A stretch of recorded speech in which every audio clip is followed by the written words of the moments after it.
In the workshop, warming it up. Got the heater going. Trying to get toasty. Trying to get this day started. Woke up early. Got my coffee. Pretty sure a couple of friends are going to jump in here pretty soon. It's exciting. Oh, got some ideas. Pretty excited.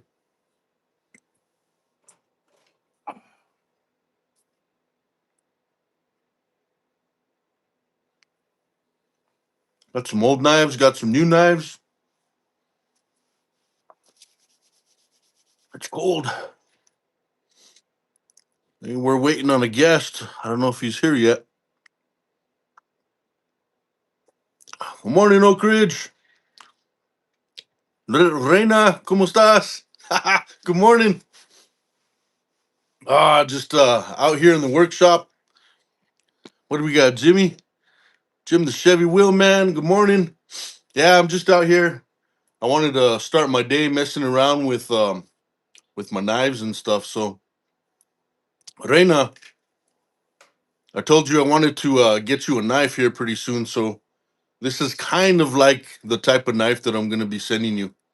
So, I have an email. If you can email me your address or get with Chaquito, Chaquito could get a hold of me as well too, and I'll be sending you out something like that. You could go hunting with it, or you could be in the kitchen with it. Either way, it's a pretty awesome knife.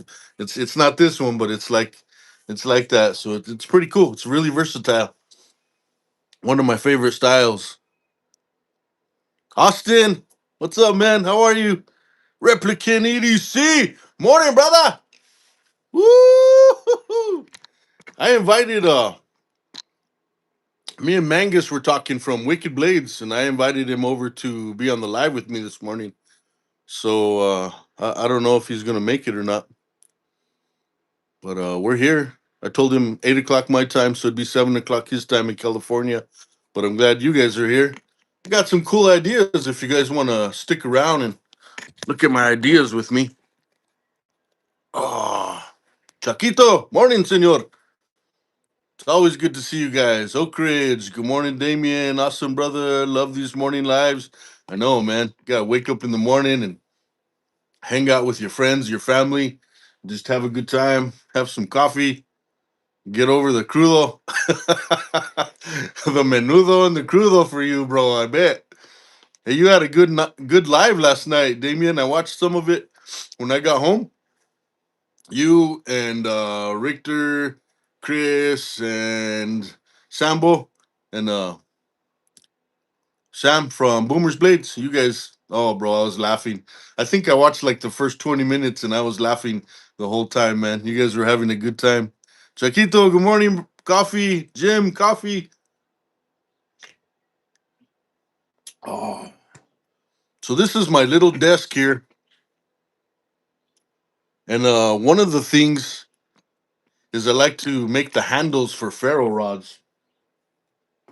So I sent one to a friend, and what I did, I'm just gonna give you like an example because I don't have a handle right now made, but so here's the ferro rod, and then here is would be the handle, and then I wrapped it with copper. Oh man, it came out really well.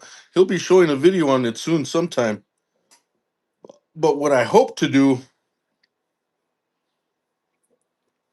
see how the color of copper really stands out.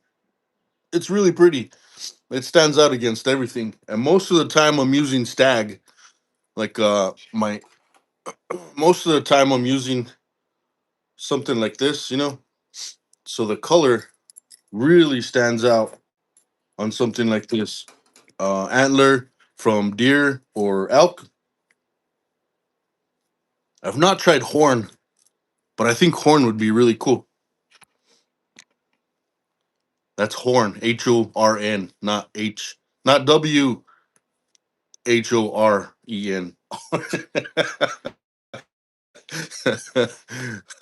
Reina, I was just making menudo too. Oh, you were thinking about making menudo, right on. Yeah, really, huh? Jason, who's this guy? What's up, man? Jason Beecher. Yeah, so today's project, I'm going to be working on something again with this copper because, like, look at the way that copper just stands out. That's just an example of it against the antlers so that you can see. But I thought, even if I just bunch up something real close to the top, it comes out really nice. It's a really cool thing. Chaquito, hey. Oh, yeah, Reina, Queen. Ah, also, I got this piece of barbed wire, and I thought that barbed wire would look cool, except it's really hard, I might have to heat it up. If you guys have any ideas, that would be cool. But if I got this barbed wire and I heat it up and I went around, just leave it at the top. I already dulled the points on the barbs. See, I already dulled them, but from a distance, you can still tell that it's barbed wire. So if I just put it around the top, I thought that would be pretty cool too. This actually, I I got this blade, this blank blade from from an antique shop. It's Russell's Bark River, I believe, Russell's Bark River. So it's old, like from the 60s. And then Mangus Williams from Wicked Blades put this elk. He put this elk handle on there, and it's pretty good, man. It's pretty nice, nice little Skinner, just pretty cool, man. OJC contrast from the copper, yeah. Thank you. Yeah, it's pretty cool. The right 1512. Hey, bud, it's Sasquatch Knives. What's up, buddy? Jay, what is going on, Jay? Good to see you, man.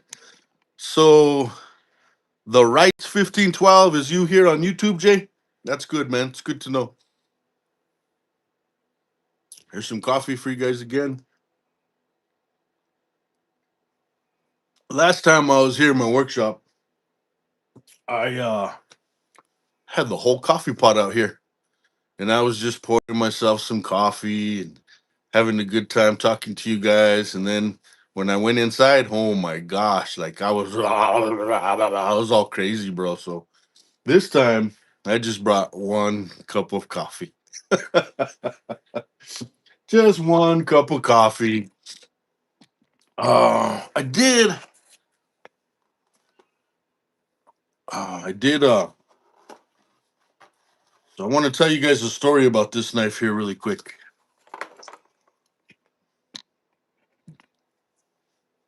So this is not the original knife.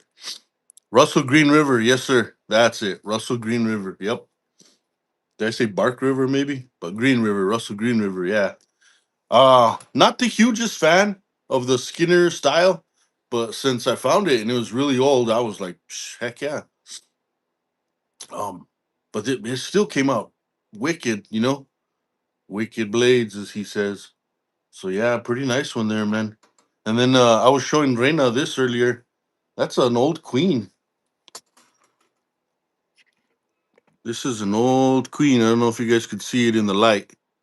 Oh yeah, there it is. Look, see it? Queen cutlery there. So this butcher knife belonged to my great grandfather. He actually carried this on his side on a sheath. He was a rancher up in northern New Mexico. So when he would make trips from his ranch to wherever he needed to go, a lot of times it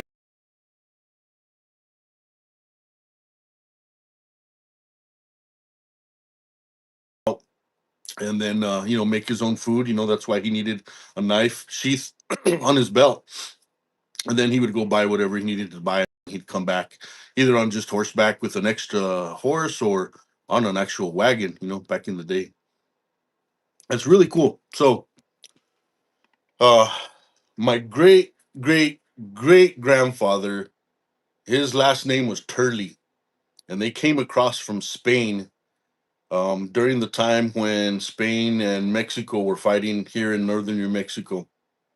You know, California and the U.S. was fighting for the California lands, which surprisingly, if you read about the California lands were, I mean, death is death. You know, even one person's too many. But the California lands were taken from Mexico rather easily. Anyways, I'm not a historian. I just like to enjoy a little bit of my history. So my great grandfather would use this. You know, this was his butcher knife.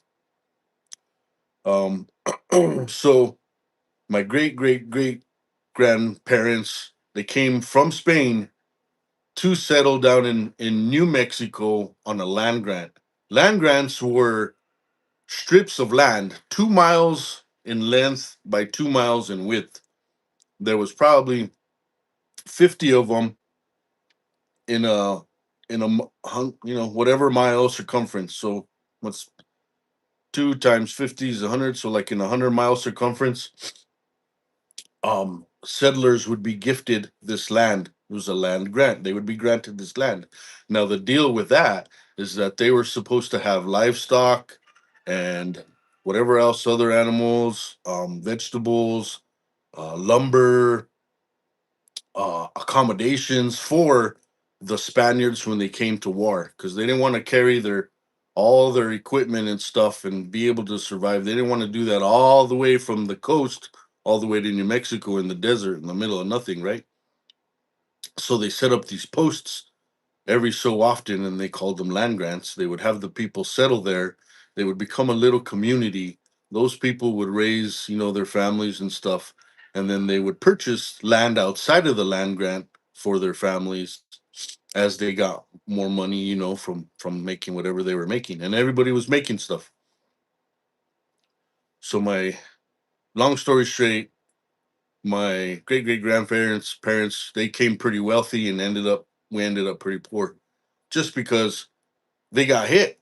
They got hit by people who were stealing, thieving, murdering, raping, pillaging, all that stuff. They got hit by all those people. So um, a family living in that land, probably 30 different families by the time that things got set up like legally and paperwork and things settled down a little bit in New Mexico, and the Guadalupe de Hidalgo um, treaty happened, there was probably only about like 18, I believe my dad said, 18 families that were left from all that survived. And of course, nobody was rich anymore.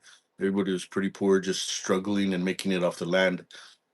So it comes down to my great grandfather, Martin, who carried this, used it every day. He was actually what they call a mayordomo, which is a supervisor or a protector of the water rights, the ditches, so that they can irrigate, making sure they were open and closed for each lot of land. Everybody would get maybe 3 hours of water. The water would come down. Really strange water process. We have a big mountain out there where our land is. The water comes from the mountain, goes into this creek, and the creek goes up to this very day. The creek goes up at an incline and then levels out and goes across the land to all the families. And there's still quite a bit of families there. So some of it would drop down into a river, and then that river would feed all the valley people. But that ditch that was going at an incline, the families throughout the years, they would chisel away at making it wide enough and sturdy enough that way erosion wouldn't get it and wipe it out. And then they put cañutes, these big steel, iron, metal, I don't know, pipes eventually within time.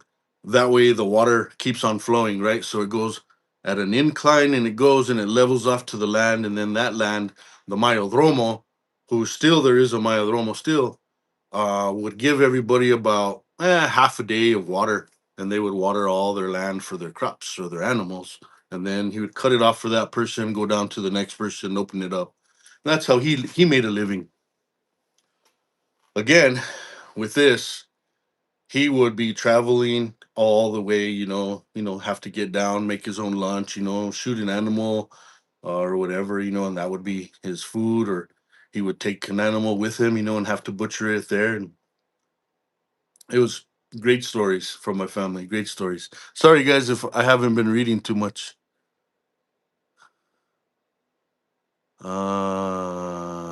I wish I could speak totally in Spanish, but I can't speak totally in Spanish. Yeah, so thank you guys. Seppy Dog, James, good morning. So this got passed down to my grandma, and my grandma used it quite a bit. And then my grandma passed away, and it was years. And then my uncle noticed that I was collecting knives in the last 3 years. And last year, he's like, "Hey, I have grandma's butcher knife if you want it." I was like, "Yeah, I want it." So he gave it to me. It's a Queen Cutlery butcher knife. I think I dated this back to 1940. So this should be a 1940 butcher knife. Ah, Jimmy. Thanks, man. Suburban Ninja, June. Good story. What a treasure. Okay, so there's more to the story. So I got pretty excited, right? I told myself there's new steels, there's new technology, there's pretty tough people out there that can make some knives. So I had a guy build me a custom knife that looked like this one but was modern. So now I have a modern butcher knife that will always remind me of the history of my family. And I will never like sharpen this or clean it or nothing because man, that's my grandma right. Well, I'm my grandparents, my great granddad, my grandma. Man, could you imagine? Eee, beautiful. So then I got this new one. I haven't used it yet, but it's AEBL still, as far as I remember. He usually marks it. This guy's the scrawny lumberjack. If you guys know about the scrawny lumberjack, I'm sure he marked it somewhere. Yeah, AEBL steel, which is a really nice, strong stainless steel. Pretty nice. So I'm gonna have to christen this by, taking care of an animal or something. I don't really just want to like do it like just with a store bought meal. I want to get a meal that I've harvested and butcher it with this. So, oh man, so I bet you like something like that would even be cool. Get that barbed wire, put it on something like a sheath like that or something, or maybe just make my own because this wire from the fence is really hard. It's really tough wire. Maybe I can get some kind of wire that's a little bit more pliable and just make my own barbs, do my own thing. Anyways, I'm always coming up with ideas. Not all of them work. So here's another story. All right. So I bought this because it's a replica of my uncle's knife. My uncle's knife is a Uncle Henry knife. Reina, nice. I need to get a good butcher knife. Yeah. Well, there's the old hickory, the old hickory camp knife is about this size, maybe about that size. Not all the way this way, but I think that size is a really, really, really nice size. What's that? Maybe like 1, 2, 3, 4, 5, 6, like 6 or 7 inches. This is a little bit longer, 8 or 9 inches. But the old hickory, it's like $30. Comes in the sheath if you get the one that's called the camp knife. And it looks just like this. It's a great, great, great, great butcher knife. Doesn't break the bank. It's a great steel. Lasts a long time. So I'll show you that one of these days. Let's see, 5 inch. Okay, yep, 5 inch is nice. I'll look it up. Yeah, I got that, Uncle. Yeah, this golden spike. So golden spike. When the first one came out, it was Walden. Walden came out with the golden spike, right? So I was up camping with my uncle, and my uncle pulls out this camping knife just around the campsite, just so that we can, cook a little meal. And he pulls out this Walden golden spike like this, except it doesn't have a handle. It's just wrapped with a bunch of tape so that he can hold on to it, and it's all beat up and like when they sharpen it so much that they lose all the meat, so it's like all warm. It's just a funky old knife, but within the last 3 years I've learned a lot about knives and manufacturers. I was like, dude, is that a Strade? And he's like, I don't know what it is. It's just an old knife that I keep in the backpack, on the four-wheelers. I looked at it, man. So it didn't have a handle, and it said Trade Walden on it, and he's got one. I don't know how old those things are, man. I can't do. I'm not gonna lie to you. I don't remember the date on it, but I know it's old, man. It's an old one. 5.5. I would say, James. What's half an inch? but I hear size matters, so 5.5 inches, James. Let's be correct, right?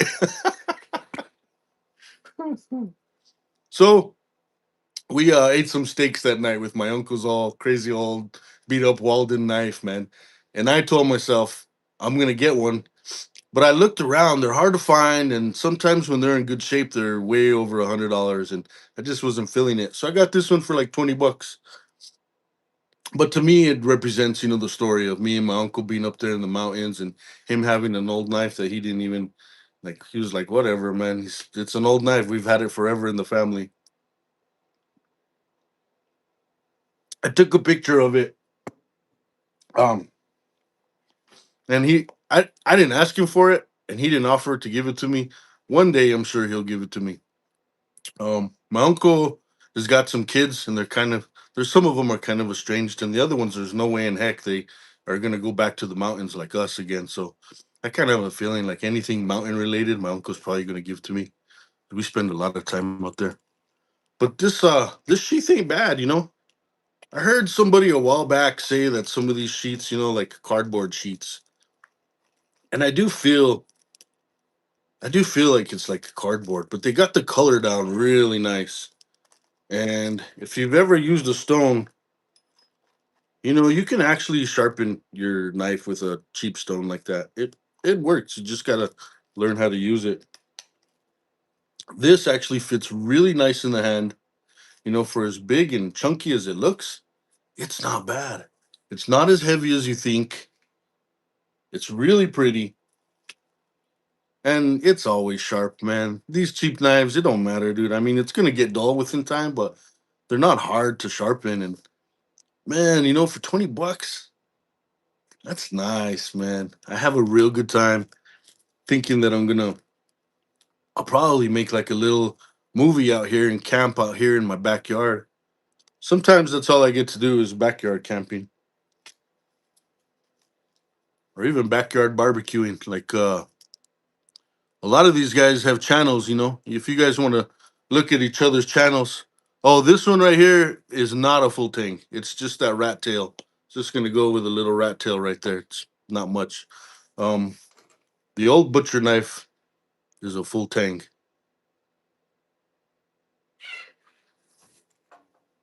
Ah, I have something for you, June.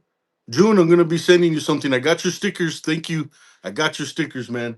But June, if you've ever watched some of my like when I'm in my shop and stuff, making stuff, I like to put handles on ferro rods. If you guys are wondering about June, June is right there. His channel is Suburban Ninja EDC. And then a lot of other guys in here have some channels as well too. Mel Gibson carried one in his new movie. I noticed. Really? Oh, that ought to be cool, man. All for everybody's friends. Zarina, good morning. Good morning, Zarina. Yes, yes, she's got a great channel, man. I love watching her make food. It's amazing. Oh yeah. So June, I'm gonna be making you a ferro rod. I know June likes to put together a lot of EDC gear in his packets, his little EDC gear packs, and I didn't notice fire steel in any of those packs. I've only watched a couple times. Luke, I knew you'd come, Luke. Thanks for visiting, Luke. So June, if you're still here and you're still listening, I'm gonna be getting you probably two of them, man, and I'll send them out with your stickers that I send out here pretty soon. So today is a good day to be in here. Howard Bentley, good morning, sir. More welcome, Howard, because I'm making you something in here too. I was just saying to my friend June that I'm making him a fire rod, fire steel.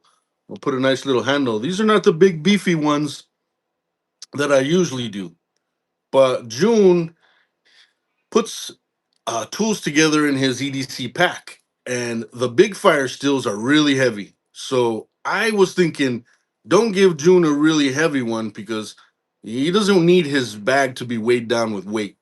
So I'm gonna be making him like these medium sized ones so that they'll fit in his bag. They'll be okay on the weight, and they'll still be available. These ones could be really handy too if you don't put them all the way down in, probably just about that much, so that leaves you quite a bit of fire still left, and they still last a long time. So I'll be hooking them up, and Howard, I'm gonna be making you some as well too, man. So give me a little bit of time to spend here in the shop, and I'll make you. Chaquito, I am halfway done with yours. I hope you're gonna like it. So Chaquito, I got you covered, brother. I got one for you, man. And I met a new guy. One I met two guys. One, I don't remember their names right offhand, but two guys. One guy lives in Roswell, New Mexico, because Chaquito lives in Arizona, and then there's another guy lives in Tucson, Arizona, and then I have Chaquito, my buddy, and his family who live in Arizona, and I also have Arizona EDC who lives in Arizona. So I could like make a little round trip and see a whole bunch of YouTubers and probably eat a lot because everybody's got links to good food. Imagine. For sure. Good on you, Joe. Hey, man. Luke. Yeah, Howard, man. I thought about bringing your stuff in here, but I was cold this morning. So I came in here. I turned on the heater. I got my stuff together just a little bit, and I left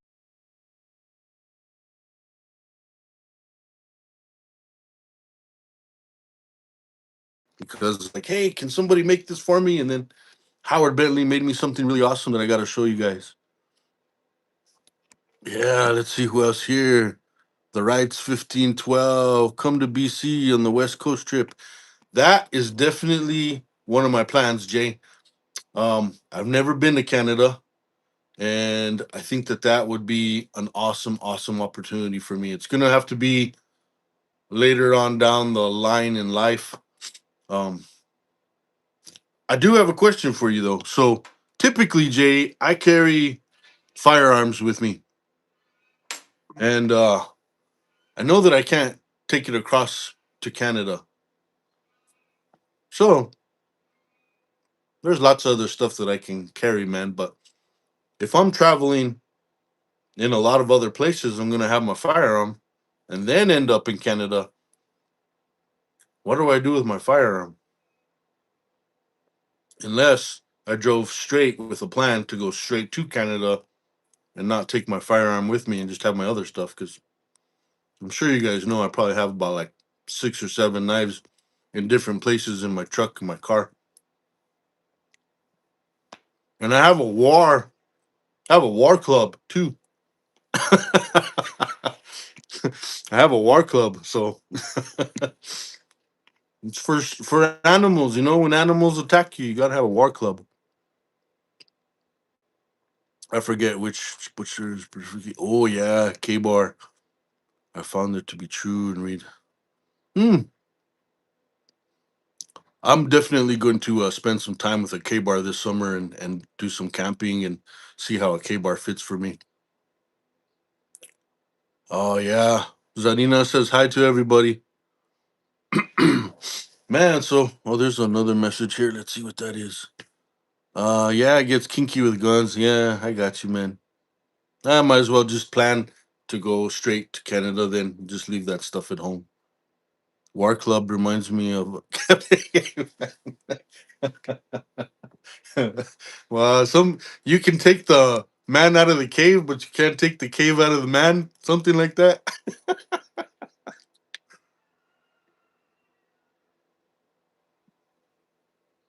Oh, so let's see.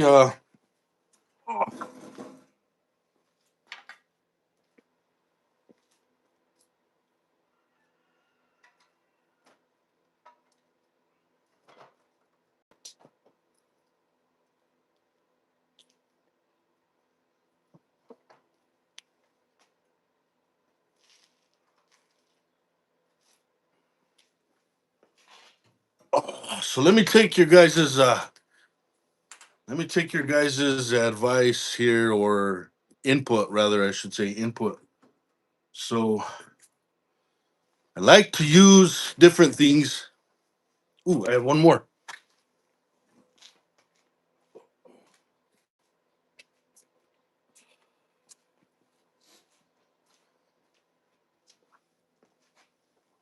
Oh, all right, so I like to use different things as handles for my ferro rods. So of course, everyone's really into antler. So I've already taken off that one, and I've used almost all that whole antler already. So I have plenty more there. Now this is a really, really popular part of the antler to make a handle for. But I have gotten creative, and I've found different ways to use different parts of the antler that have surprised myself. So that's kind of like a given. People people love antler.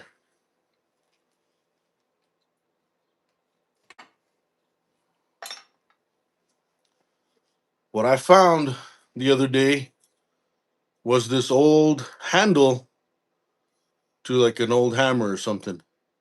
Do you guys think that this would be cool? As a I could either make it a handle, not the whole thing, just a small piece of it for these ceramic sharpening rods that I make, or for the fire steel.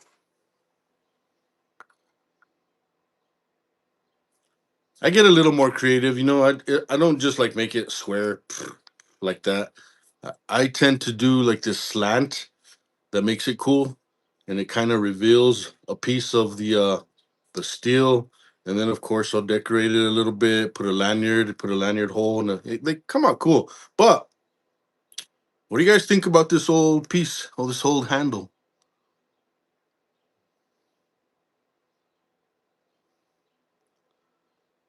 Man, yeah. Okay. Okay, that's cool. All right. All right. So my home, we have pinon trees. So I took a small piece of pinon.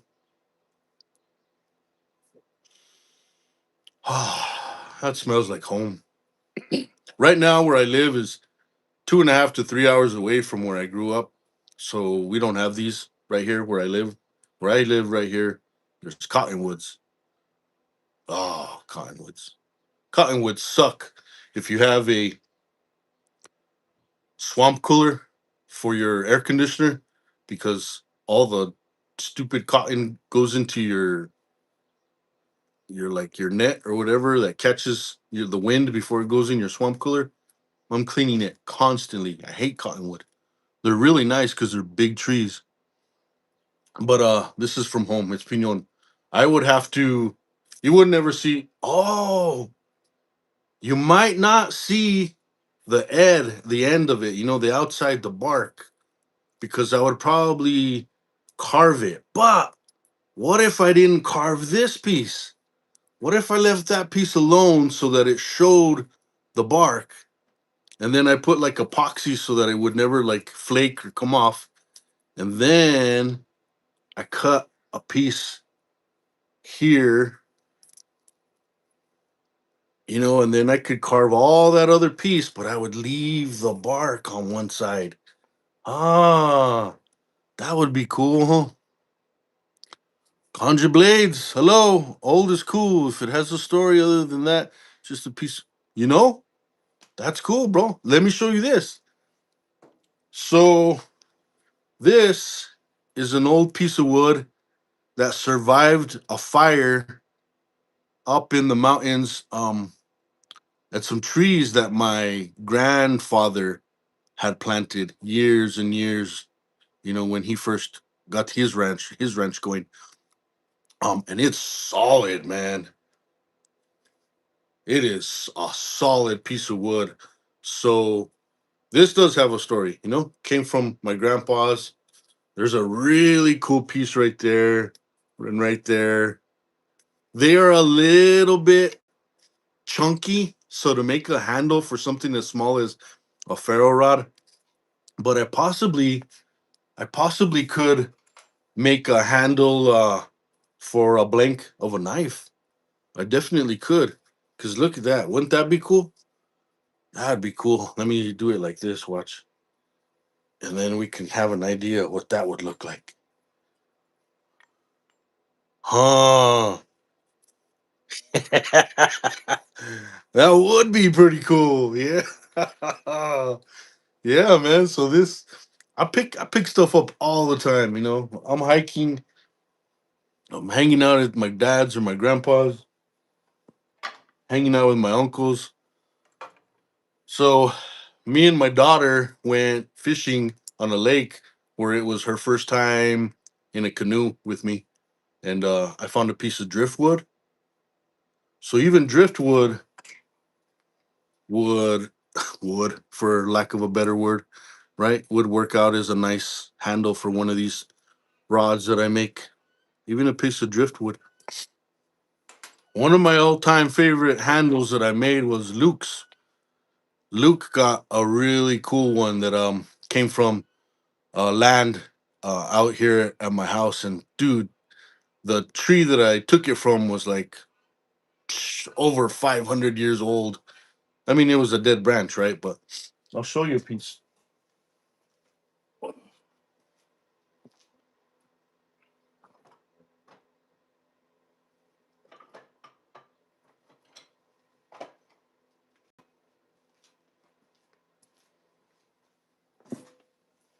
Oh, yeah, there's a piece left over from the one that I made for Luke. I made Luke a real cool one out of this old sage cedar.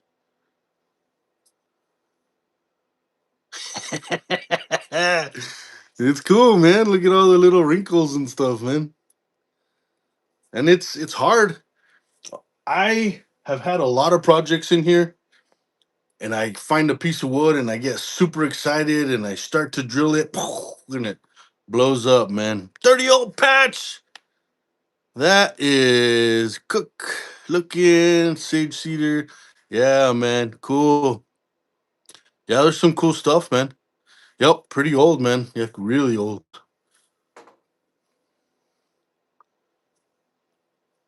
Stabilize it. Is that with like I've seen this clear acrylic stuff, but I'd have to read about it. But the word stabilize will help me kind of like Google it and figure it out. Stabilize the wood, huh?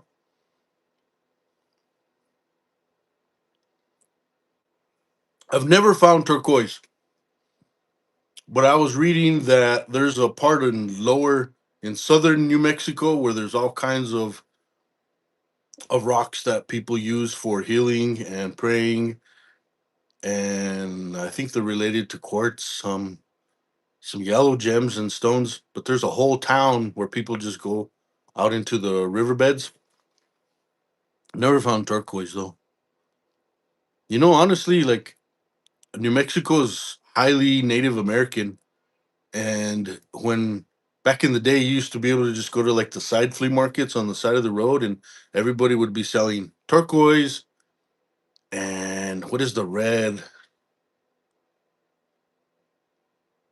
coral? coral, which actually comes from the ocean, right? But still, they would have ties between trading their turquoise for the coral because the red coral is like super, super um, spiritual out here in New Mexico. Like they use red coral to push away a lot of demons and bad spirits for when kids are young. But anyways, it's not easy to find even here with people who have ties to it. Polyurethane, is that what it's called? Sheepdog. Wayne, I got the new address that you sent me, so I'll get your package probably in the mail Monday. I just have to put the label on it again, and I'll send it out to you, man. No, Chaquito, he says that he actually came across an old turquoise mine. Chaquito's always out there. He's the man. Thanks, Conj. Okay.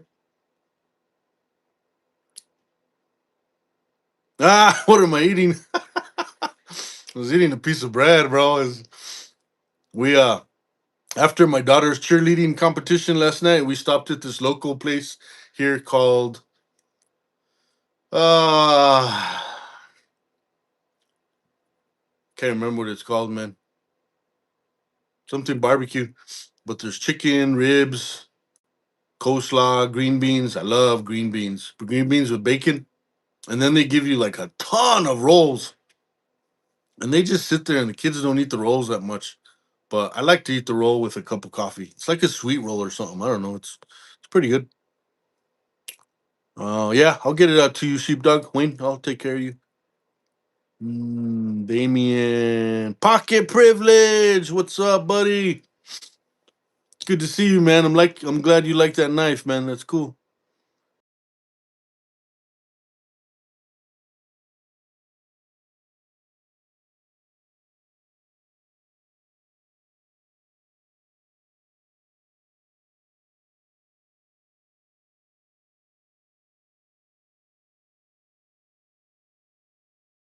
Cop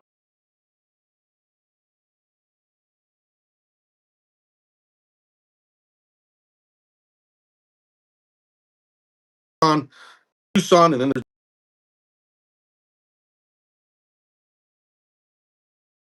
it, copper mine, and he works there. And the big chunk of ore has the turquoise, right? And then they smelt it down to get the copper out. What a trip, man. Yeah, I totally forgot about that. Thank you, Rena. Oh, right on, man. Jake, you'll put a video. That's pretty cool, man. You're freezing out there, Conj? Oh, man. I didn't think it was going to be that cold, but it's cold this morning, too, man. So I threw up the little heater over here, and I got my little stuff over there. And let's see, what are we going on here? 43 minutes. So, um, in my backyard, there is there's always skunks sneaking in somehow, one way or another. I usually have the areas like blocked off to where no animals could come in and get my chickens. But for a while, I had to put out I had to put up traps, and I put out a trap, and I clip the wings off my chickens so my chickens don't fly out of the coop because I don't have a net over. Which now I'm gonna have to put like a net or something over it because there's a hawk chasing my chickens. Man, who would have known you had to work so hard to keep your chickens alive? So the hawk from above is always chasing my chickens, and then the skunks from the bottom always chasing my chickens. So now at night I have the door closed in the coop so that nothing could get in, and then in the morning I pop it open and they all go do their thing. But one of my chickens flew over when her wings grew better. She flew over and she got trapped in my trap back there for the skunks, and it messed up her talon, her her toe. I think they're called like scones. What are chickens' feet? Scones, scones, something. I call them feet. But I'm gonna have to go out there now after this video and put some antiseptic. And there's a piece of her talon that's got to be taken off. So, but I don't want her to get sick. So I'm gonna go fix her up. How many roosters? I have 2 roosters and 10 hens. And it's cold now. I'm still getting 2 eggs a day. Oh yeah, skunks eat chickens, man. They piss me off. I didn't know I had a skunk problem and a feral cat problem. But it's all ranch. I live here and everybody's got animals. We're not super close to each other, but not we're not super far away from each other unless there's somebody that has horse or cattle property in between the houses. Then it's an acre between houses. Like my neighbor to the south of me, there's a half acre between us. My neighbor to the north of me, there's only like 10 feet, nah, 10 yards, 10 or 15 yards between us. And my neighbors east of no, yeah, is it, no, west of me, there's a complete field, so I have no neighbors there. They have horses, and then back of me on the east, it's the ditch, so I got no neighbors back there too. So I live in a good spot. Uh yeah, I gotta fight animals all the time, man. And then New Mexico, you're not supposed to kill hawks. I don't know if that's the same in everybody's state. So when I was telling my neighbor, I was like, "These damn hawk or this damn hawk, because it's just the one hawk, got 2 of my chickens," and they were like, "Well, just shoot it." And I'm like, "But that's against the law." But it's a really nice hawk too, so I'll figure I'll just protect my chickens. Yeah, yeah, I'll think get attacked by everything. Uh, Matt, dirty old Patch. Exhibit has 6 hens and 1 rooster. Um, Austin says raccoons will wipe them out. We got raccoons out here too, but I live in a neighborhood with some trappers, some raccoon trappers, and then they got dogs that tree the raccoons, and they got traps along the Rio Grande River. They trap the raccoons all along the river, and they even hunt out of the river. They hunt those big rats. What are they called? I don't know. They like the fur of those big water rats. I don't know what they're called, man. Jersey knife guy, Pete. What's up, man? Sheepdog traveling, birds of prey are protected nationwide. Oh, is that what it is? Okay, that's interesting to know. Thank you. Yeah, man. So I didn't want to kill a hawk, man. They're beautiful animals. I'll figure out a way to protect them all. But I got to go and take care of that hen and bandage her up and do some cleaning on her and stuff like that. Um, when I got my rooster's leg was injured. That's why my neighbor gave him to me. I didn't have roosters. I didn't think I wanted them. But this last spring, when the hens sat on the eggs, and we actually got 3 little baby chicks, it was the best. 7 little baby chicks run all over. So now I'm cool to keep my rooster. I just don't like when you get eggs and they got all kinds of blood and crap in them. But as long as you know the time, you don't eat those eggs. Obviously, all the other eggs the rest of the time are fine. So I just adapted. It's all good, man. So I keep my rooster. But anyways, I was saying my neighbor hooked me up with that rooster because it was injured, and I just nursed him back to health. And now he follows me. He don't mess with me. Like he don't peck at me or do anything or nothing. He's not mean or aggressive towards me. He's like it's like my buddy or something because I saved his life. I had a bald eagle come over. No way. That's crazy. Oh man. Heck yeah, man. So let's see. So maybe I can go over a couple of things here that I keep close.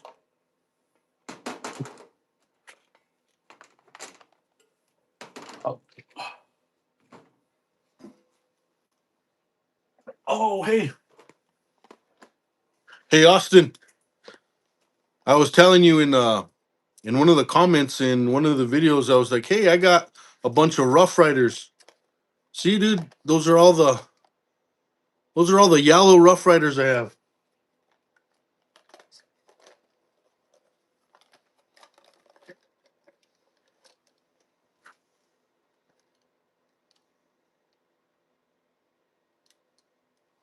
I collect all those yellow Rough Riders, dude. The ones with the police shield, they're the best, man. And they're like $10 each, bro. And they're good. The quality on those older Rough Riders are legit, man. I don't know how good the footage is, but it's cool. I got the Ozark Trail in my workshop. It's a pretty sharp knife, so I use it for cutting whatever I have to. I also keep this Odin Wolf. I don't know if you guys could see the here. Turn it this way, get the light. Odin Wolf is not bad. I kept it in my backpack for a long time, and I never used it. So I just told myself, okay, it's 420 steel. Just bring it into the shop and use it for whatever like stuff that I need here in the shop. I was out hiking along the train track. So there's my house, and then there's the Rio Grande River, and then on the other side of the river is the train tracks. There's a way to get across the river at one certain point, and then walk along the train tracks. And I just picked up this old spike. I'll never make anything out of it, but I sure do like it. It's pretty cool. It's the weirdest things that are attractive to people who go walking, like a lot of people would see this and they wouldn't pick it up. I don't know if you guys would, but I think if it's old, I like it. And yeah, man. Yeah, the yellow's cool. And then my family got me these gloves, which have lights on them, so that your hands free with your lights. It works, dude. They're pretty cool. Oh, of course, you got to have a buck.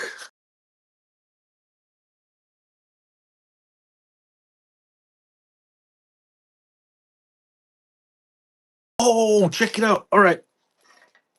So, I don't know if I have told you guys this story. Let me bring you in closer because this is cool. So, this past hunting season, which reminds me, I got to buy my license again for hunting. This is the knife I took, just a buck light, right? Buck 112 light. It, it, I field dressed my entire deer out there in the mountain with just this knife, which is well, like a $30 knife, man. I didn't need anything expensive. This did it. It was amazing, and it's still sharp. And I cut myself twice while I was out there, so I know it's sharp. So we, I go down. I go down. My dad goes high. I go low. He goes high.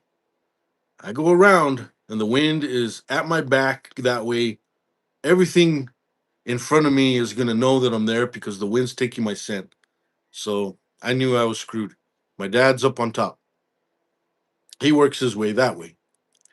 I come back around, and now the wind's in my face, and everything here that I'm coming upon, I'm just real quiet, and I spot a buck, but he takes off.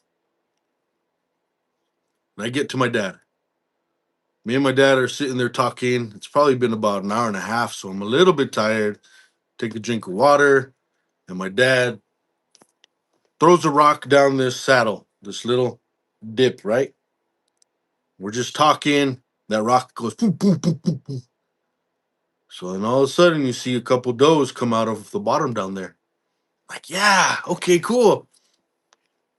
So we watch, and out of the back, something's walking, but it has its head down. I'm thinking, okay, that's got to be a buck because bucks walk like that with their head down. Yep, picks up his head, boom. I think that's the one up there. Oh,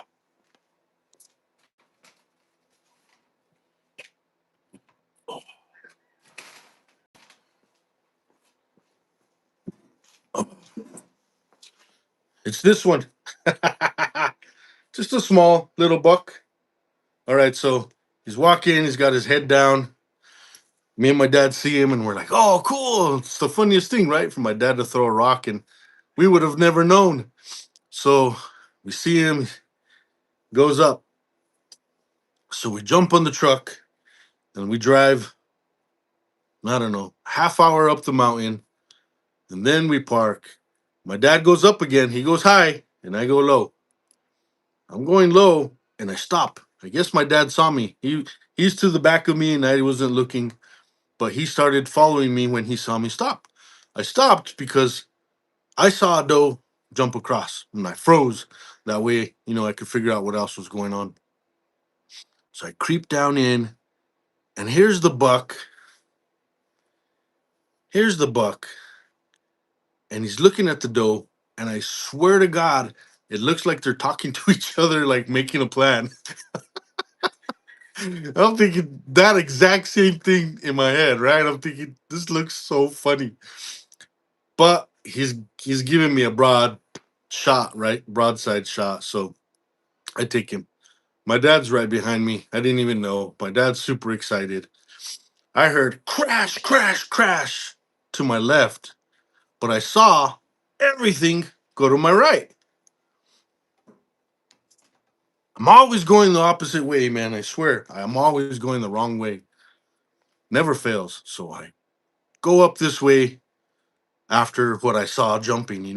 My dad goes down. Always the opposite of me. I guess it works out fine. So my dad finds my buck down here. He's all happy. He's calling for me. I go down there. We start getting everything. We get this one whole side skinned, and I put my knife in a little bit of a tree that's coming out, so that it's there. Because the last time I put my knife on the ground, just on the ground, I lost my knife. So now I'm a little bit more cautious. I stuck it right there. When I stuck it there, I looked down and I found this. This is an old file.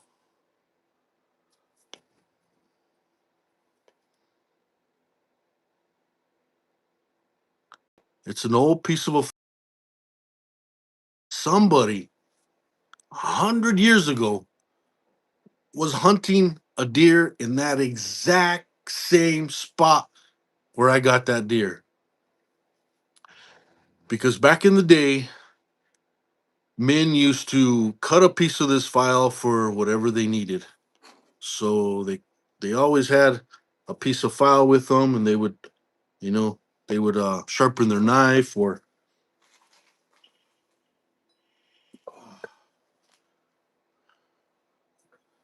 look at this old knife I got, US03.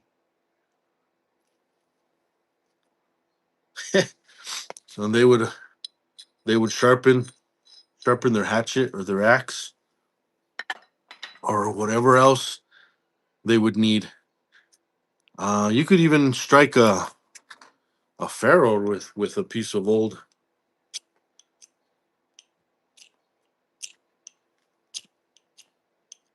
You could get a few sparks. But anyways, there was a hunter 100 years before me in the very same spot that put his tool down, and I found it 100 years later. Those are cool things, man. So this knife I put right in here, and I put this right with it. Really cool story. Pretty fun. Uh I gotta check on Mangus. Mangus was supposed to be on this live with me. I hope you all are having a good day. Cornbread's in here. CB, what's up, man? Cornbread's in here.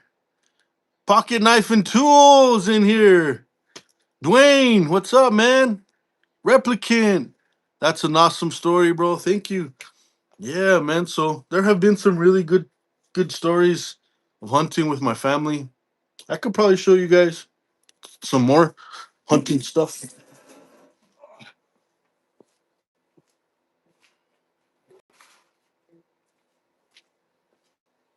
So at my dad's cabin, me and my dad worked together on this. We're, just hanging out, doing nothing, nowhere to go, nothing to do.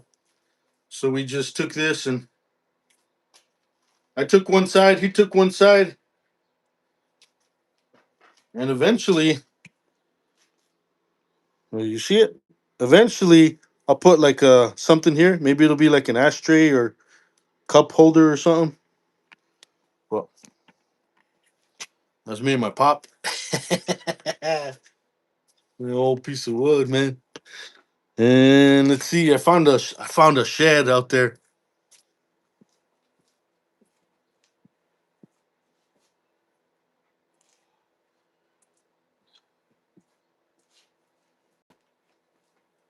Check this shed that I found out there, man.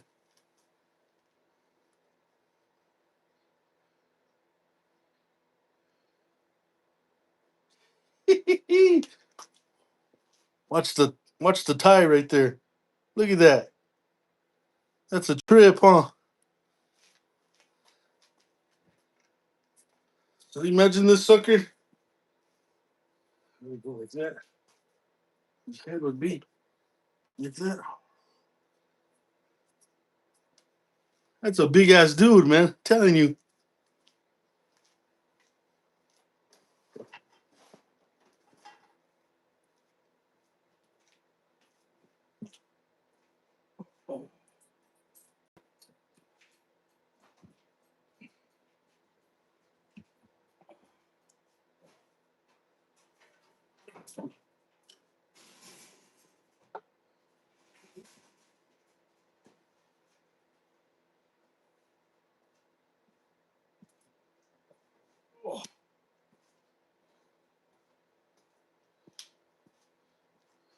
This is mine. 5 seasons ago, 250 yards away. It's called a satellite bull because he was next to a big bull, but the big bull moved, and this is the guy that I got. This is pretty nice, man.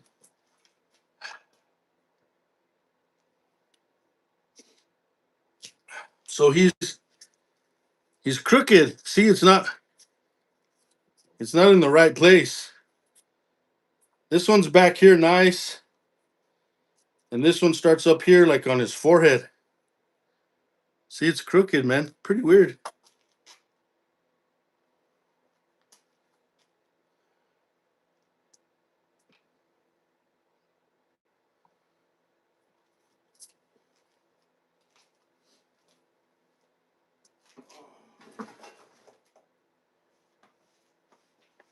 Oh, that's pretty cool, man. I had a good time with you guys. It's been pretty fun. Yeah, it's cool, man. Yeah, character. So my dad told me that when the animals, when the game jumps over the fences, sometimes they nick their testicles. And when they nick their testicles, then that messes up how the antlers grow. Like if it's a young one. So I don't know how true that story is, but there's some odd ones out there, and I can assume something happened, with the testicles and whatever goes up to create the antlers. I've had that thing just sitting there. I'd like to do a European mount, so maybe one day I'll like dip it and bleach it, but that's probably about it, man. Could be, huh? Cones. Oh, you put in for elk?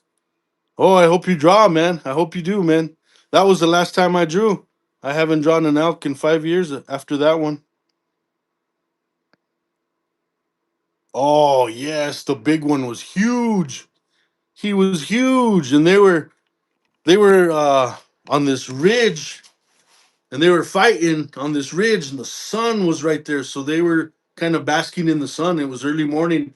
The sun had just peeked on over, so I think they got up, and when they got up, one of them bumped the other one, and they started fighting. And my uncle's like, "Come down," because like I'm always going the wrong direction, right? I'm high, he's low. He tells me, he whistles. I come down here, and we look through. They're fighting. Right as I get my rifle up like that, the big one goes behind the tree. And then that other one is standing right there, and he gave me a shot. I hit him in the shoulder, and I just waited. He didn't go down. He didn't move. He barely twitched a little bit. So then my uncle's like, "Get him again." So then I shot him. I got him in the lung, and he just kind of sat down. And I found him sitting down right where I shot him. And that was another story because the little ridge that they were on was like a little island. There was a ridge that I was on here. I went down and I went up to locate him. My uncle went around, got the four-wheeler, and came, but he could only go so far because there was another ridge, and the elk was on an island up here. So I quartered him, his head, his shoulders, his torso. I quartered everything, and I would make trips down and up, down and up, down. I made trips down and up that whole day. It was rough. It was rough. The only thing I left there was, of course, all the guts, and I ruined like half of the hide. I left half of it there. I brought some of it home, but I brought that whole thing home, and I ate that whole elk. Over a couple years, of course, I shared with my family, but I figured I worked for it, so I ate it. The whole thing, man.